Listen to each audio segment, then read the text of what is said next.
students.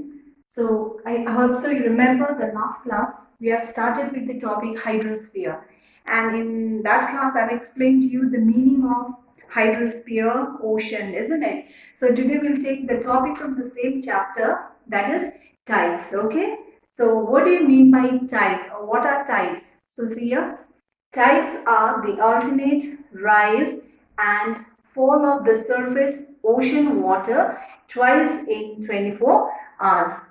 So you know that sea water is not stationary but rises and falls twice a day at constant interval.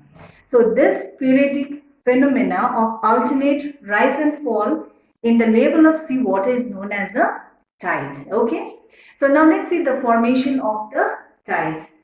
So tides are caused by the gravitational pull of the moon and to some extent by the pull of the sun, which is very far from the earth. So it's said out here, the main cause for the formation of the tide is the gravitational pull of the moon.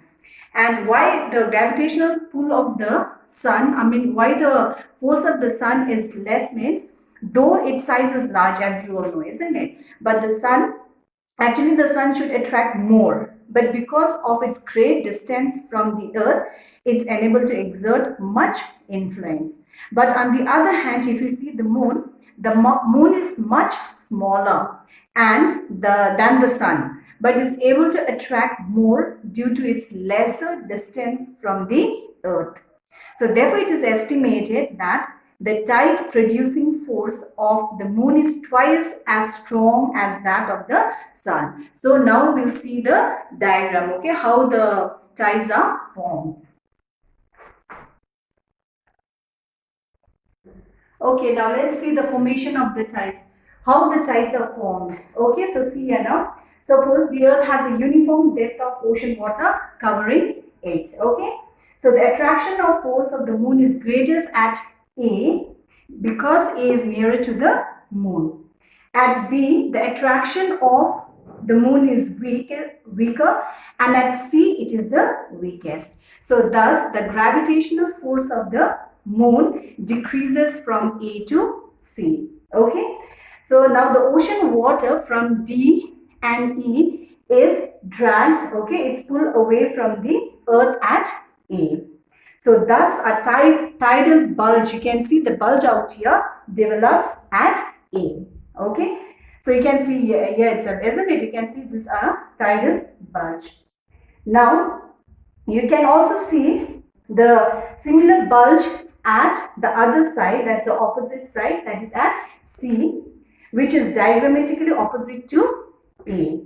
So this is because the water here has a tendency to be thrown out by the centrifugal force. Okay, so please remember now, what is the centrifugal force? Here I have written it. So it is the effect that tend to move the object away, okay, away from the center of the circle it is rotating about. So therefore you can see one more bulge at here, diagrammatically opposite to A. Okay, and this centrifugal, the bulge, okay, which is caused by the centrifugal force is also due to the rotation of the earth. So it is clear that the centrifugal force at C is greater than the gravitational force of the moon. So this is how the tides are formed. Okay, so in the next class or in the next next class we'll do about the different types of tides and its importance and all.